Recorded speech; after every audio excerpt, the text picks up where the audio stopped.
Cam, do you live near an airport or Yeah, where are you? No, I mean it's just Ballard, so oh, I don't know why there's seaplanes a maybe? lot of maybe it's right on the route for going back into Lake Union or something Yeah. from all those Yeah, it sounded like a flying. plane Sorry. flying overhead. No, it's Yeah. fine. You have no control over that. I do. Welcome to PitchBook's Invisible Capital podcast, where we use data, research, and conversation to reveal important trends and issues in the private markets. Welcome back to Season 1 of PitchBook's Invisible Capital podcast, where we discuss the work of PitchBook analysts and writers during the COVID-19 pandemic. I'm Adam Lewis, a private equity reporter for PitchBook News, and I'll be joined today by venture analyst Cameron Stanfill.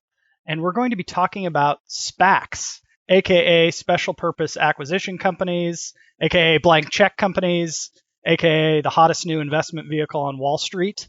Cameron, thanks so much for joining us for today's show. Yeah, no problem, Adam. Happy to be here. So, Cameron, for the few people in the finance world who still don't know what a SPAC is, can you just explain what they consist of?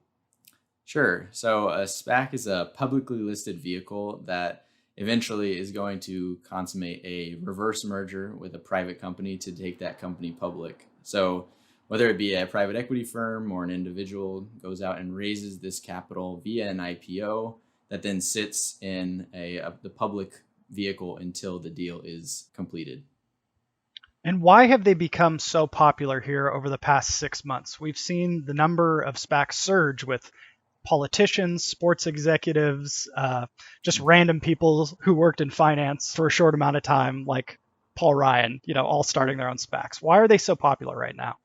I think because of the current environment, a little bit with the uncertainty and the volatility in the public markets, a lot of traditional IPOs of operating companies have not really been able to go forward and complete those deals. Whereas a SPAC, given that it is just a box of money, as I previously said, it is a little bit easier from a due diligence point of view from getting these completed and getting these raised. It's kind of more similar to a closed-end fund like you would raise as a private equity firm or a venture capital firm. And so I think that is a little bit easier sell in this market. And then I think a lot of new entrants are coming in because of the opportunity they see maybe in buying up assets in the coming couple of years when valuations are potentially a little bit lower than they are now because of the crisis that we have going on right now with the pandemic. Yeah, it's cheaper for a private equity firm to buy a company through a SPAC, correct? A lot of times than a typical buyout. Yeah, I think there's some benefits there, definitely for the sponsor. There's a lot of economic benefits. For private companies, it does represent a potential quicker option to the public markets as well, rather than out of the full internal controls and everything that you have to build to go forward with a traditional IPO. So I think there's some benefits on both of those fronts. You touched on a little bit right there, but if you're a founder of a startup company, you're thinking about your exit after years of hard work. What is really attractive about this option of going public through a reverse merger? The main benefit, I think, is both the certainty. So kind of your IPO, if you will, has essentially been pre-sold. So that money's already been raised. There's no issue of if the demand or capital is going to be there. That's sitting in the SPAC that you would get access to if you complete the merger. So I think that's one reason right now, especially if you're a little bit worried about how you might price in the current market. And then I think the second main reason being the time to becoming a public company. So that's going to be a little bit more truncated. It's more like a merger and acquisition negotiation rather than an IPO process. So I think that's going to shorten that time frame from a couple of months rather than a year or 2 years that you might spend trying to get your company public via an IPO. There are also some other potential benefits. The strategic partnership that a SPAC could bring. That is why some of these influential individuals are leading SPACs, as they think that they can provide an operator's perspective or an industry veteran to kind of help guide the strategy of the company going forward. And also you can get a little more creative. You can raise more capital potentially in a SPAC than you might in an IPO. You could sell a larger chunk. You could sell near half or of your equity rather than maybe just 20% that you would in an IPO. So I think there's a lot of variability and customization that you can negotiate with the SPAC sponsor to make it fit your business. Right. And it can't hurt that there are now all these examples of SPACs special purpose acquisition companies that have purchased startups and are now doing well once they're like trading on the public markets, like DraftKings, Virgin Galactic, Nikola. You've all Yeah, seen that absolutely. their shares have kind of surged over the past few months. Yeah, absolutely. I mean, I think there's a lot of companies that, are exciting enough and have enough demand from investors that they weren't able to invest in, prior because it was a private company with not much liquidity in their shares. But then that has obviously changed now that they, go public via a reverse merger, and, any retail investor or, institutional investor can go and allocate capital in a more efficient way into those kind of.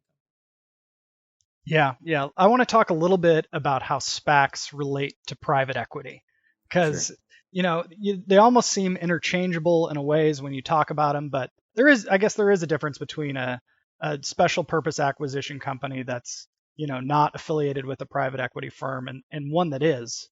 But PE firms have been involved in SPACs for decades, correct?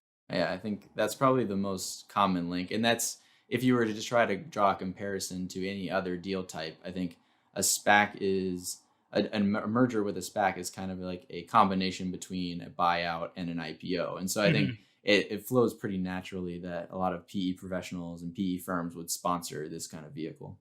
Yeah, and they didn't have a great reputation in the early years. I saw a story recently that referred to them as the back alley of the financial industry. But it seems like they've now, I guess, become a little bit more mainstream. Yeah, absolutely. I think in those early days, I think it was seen as a bit of a cheap way to kind of consolidate more assets and generate more fees for a private equity firm. But yeah, I think that is beginning to change in 2020. A lot more, I think, legitimate and larger financial institutions getting into this trend and potentially driving the economics to be a little bit more friendly to those private companies rather than just kind of as a way to kick back some extra capital into their own funds. And if you're a founder, is there a good chance that you're going to be able to maintain more control of your business when you go public through a SPAC? I think Is there data relative on to a that? buyout, yeah, Yeah, relative to a yeah. buyout, I think typically, in a SPAC transaction, I like the management team that's in place is essentially usually going to carry forward and continue operating that company. Usually the SPAC sponsors are maybe taking a board seat or some kind of other advisory role, but I think for the most part, it's not a control transaction, and it's not kind of just going to completely change the way that the business is run. Right. Like I've been obviously covering private equity deals now for 4 years at PitchBook, and every Yeah, time I read a press release on a buyout deal, they always mention that the management will either remain in place or not remain in place. Like it's up in sure, the air. And sure. even if they remain in place, the odds of them staying for 2 or 3 years from like the data that we've seen is not, you know, it's not higher than 50%. It's lower. Sure. It's lower than 50%. They have really aggressive revenue goals that they need to hit to remain Yeah. in place. So that could certainly be. I could see how that could be appealing if you didn't, you wanted to cash out, but not, completely sell your soul and lose your business Yeah, in yeah. 2 or 3 years. Right, exactly. I think just like an IPO or direct listing for that matter, yeah, I think a SPAC kind of, especially now in the life cycle of a company, just is more like a very large financing event where the company kind of continues to go on and operate as normal rather than maybe like a buyout or a full acquisition by a strategic buyer that is going to kind of be a real full exit for Yeah, everyone. for sure. Real softball question. What SPAC are you most excited for? I mean, there have been so many over the past few months. You see all these, celebrities kind of get into it. Sure. Which one do you think it has some promise, just based off its investment thesis? Yeah. I mean, I think one that I'm particularly interested in right now is one from Ribbit Capital, which is kind of a fintech VC firm. So I obviously have a little bit of bias covering from a VC angle, which I think has Hmm. been a more recent development. All these that are focusing on technology or venture backed businesses, including say the Pershing Square one, which will be interesting for its own reasons. But I think the Ribbit Capital vehicle, being that it's sponsored by a VC firm, I think potentially outlines some future strategies that VCs could continue to like expand the scope of the number of companies that they could be invested in. So if they expand that past the private markets where they can invest in companies that are, still innovative and still, technology driven, but are just happen to be public companies. I think that's just a continuation of what we're seeing of the kind of blurred lines between the public and private markets. So I think it'll be interesting to see if other VCs, especially prominent large VCs, kind of follow suit and add this kind of vehicle to their arsenal of, maybe late stage VC funds. Right. VC SPACs have been around for a few years. I was going back into the PitchBook research glossary before this, and I think we were writing about it as early as 2017. So yeah, 2017. It was the social capital Hida Sophia vehicle, which now there are two more of those out in the market looking for new deals. But yeah, that was kind of the first one that really caught our eye as far as like a technology focused SPAC, and one that was raised by a former VC investor. And so I think there's been very, very sparse, but they are, there is some history there. And that's the Virgin Galactic deal, for those that don't know. That was the deal they made. So now I'm in no position personally to give stock tips, but the fact that Billy Beane has started his own SPAC, and I don't know, I want to buy shares in it. It's only $10.